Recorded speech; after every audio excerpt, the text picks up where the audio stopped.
Inilah kisah Kenshin dan Kaori, kisah pemuda kaya yang menyamar jadi cleaning service versi Kaori TV, episode 577. Satu hari pun berlalu. Monica dan Diana kini akan masuk kerja di perusahaan lamanya. Begitu pula dengan Ibu Retno dan lainnya. Mereka telah janjian untuk bersama-sama menemui Pak Rahmat, bos pimpinan perusahaan. Dan singkatnya, mereka sudah ada di dalam.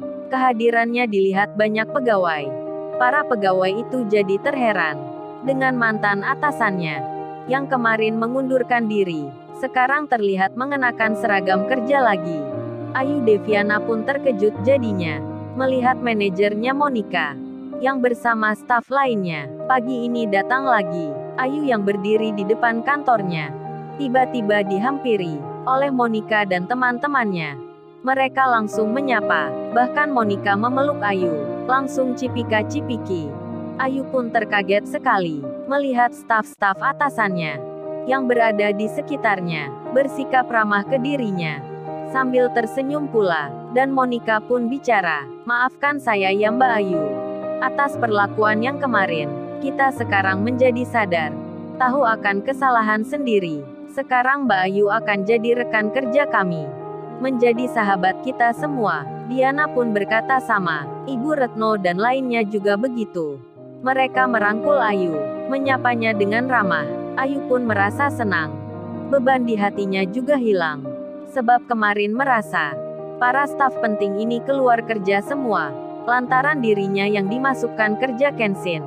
Dan saat ini Ayu belum mengetahui kenapa mereka ini kembali lagi dan bersikap baik padanya. Di saat bersamaan itu, Jenny pun terlihat datang.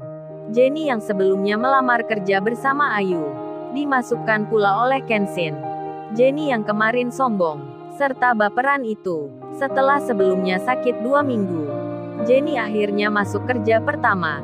Kehadirannya langsung disambut Monica, Ibu Retno dan Diana. Beruntungnya Jenny tak tahu akan hal yang sebelumnya, tentang sifat sombongnya Monica, dan juga pegawai yang di sini.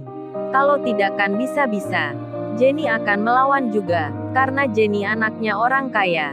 Dan mereka pun sama, pernah jadi sombong pula. Dan saat ini, Jenny dipeluk oleh semuanya. Monica bersikap baik ke dirinya. Begitu halnya dengan lainnya, dan Jenny yang tak tahu apa-apa. Jenny langsung suka, karena disambut dengan hangatnya. Kemudian Ayu Deviana memberitahukan pada Jenny di mana tempatnya kerja. Sedang Monica dan lainnya menemui Pak Rahmat di kantornya. Setelah berjumpa, mereka mendapat kuliah singkat. Pak Rahmat itu berkata, "Oh ya semuanya, saya sejak seminggu kemarin, sewaktu berada di luar kota, sudah mendapat kabar tentang kalian yang mempunyai sikap tak baik pada bawahan, khususnya pada Mbak Ayu Deviana, yang dimasukkan kerja tuan muda. Dan singkatnya, Pak Faisal memberitahukan, kalau kalian semua keluar kerja, dan masuk ke perusahaan PT Fiberglass Option."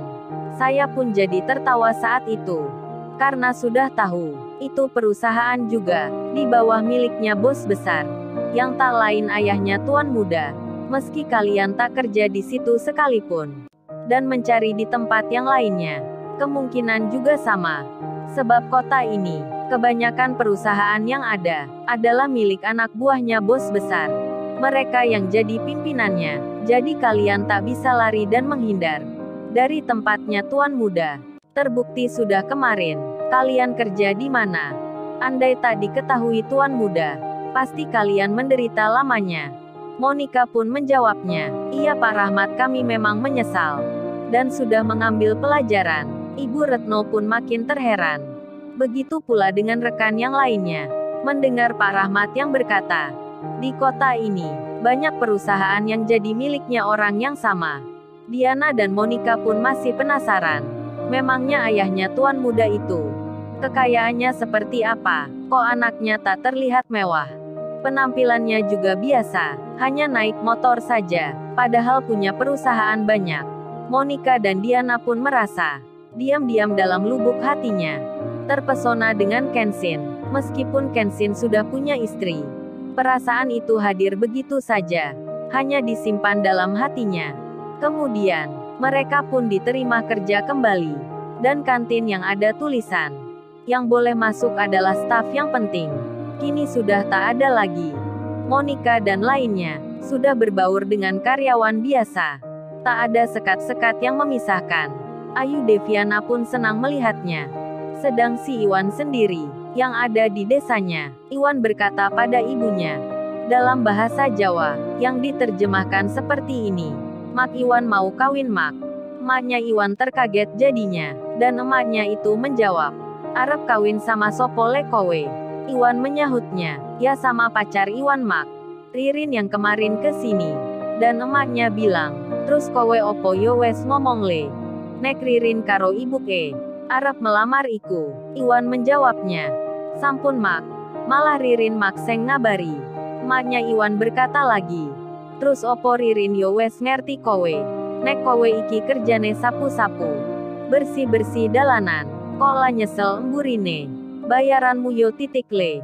Iwan menjawabnya, Ririn sampun ngerti Mak. Dan emaknya Iwan bilang, yo wes le nek ngono. Emak sesuk lungo nang kota, ngelamar no awakmu. Mendengar itu Iwan langsung senang, dan mencium kaki emaknya. Sementara itu Kenshin sendiri, kini berada di desanya Indah. Teman cleaning service-nya Iwan, yang kemarin sebagian tanah di desanya dibeli oleh ayahnya. Kenshin melihat pembangunan mega proyek yang sudah berjalan.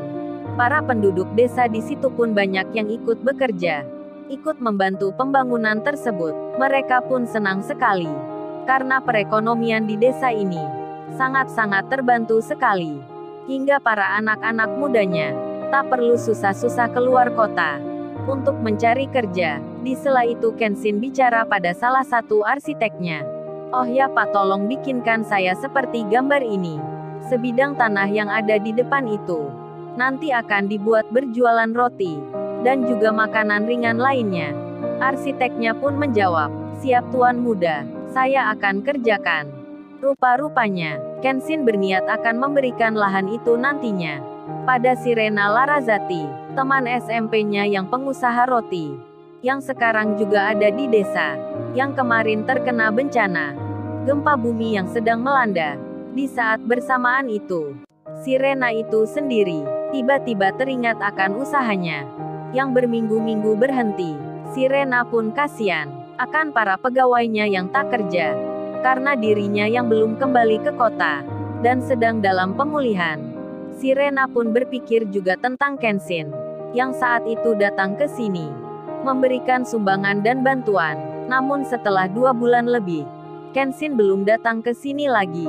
Hanya bantuan dari perusahaan ayahnya, yang terus mengalir. Di saat Rena berpikir begitu, ada seorang kurir yang datang dari kota tempatnya tinggal.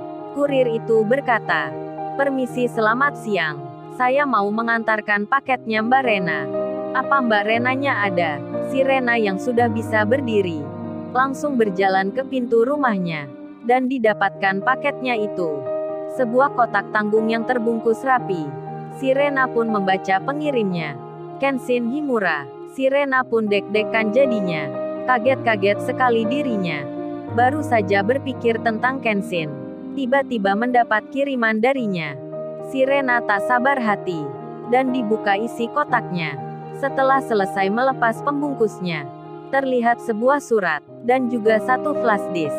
Si Rena mengambilnya, langsung saja membacanya. Terkaget dirinya, melihat sertifikat tanah atas namanya, beserta denah gambar bangunannya. Kenshin menulis, oh ya Rena, kalau kamu suka dengan gambar denah ini, besok akan dikerjakan. Ini aku berikan hadiah sebidang tanah usaha. Kebetulan ayah membeli tanah berhektar-hektar untuk pembangunan supermarket yang besar, khusus hasil ladang petani. Dan satu flash disk itu ada video lokasinya. Semoga kamu baik-baik saja. Si Rena membaca itu, agak gemetar dirinya. Lalu, bagaimana kisah selanjutnya? Subscribe channel ini untuk episode berikutnya. Terima kasih.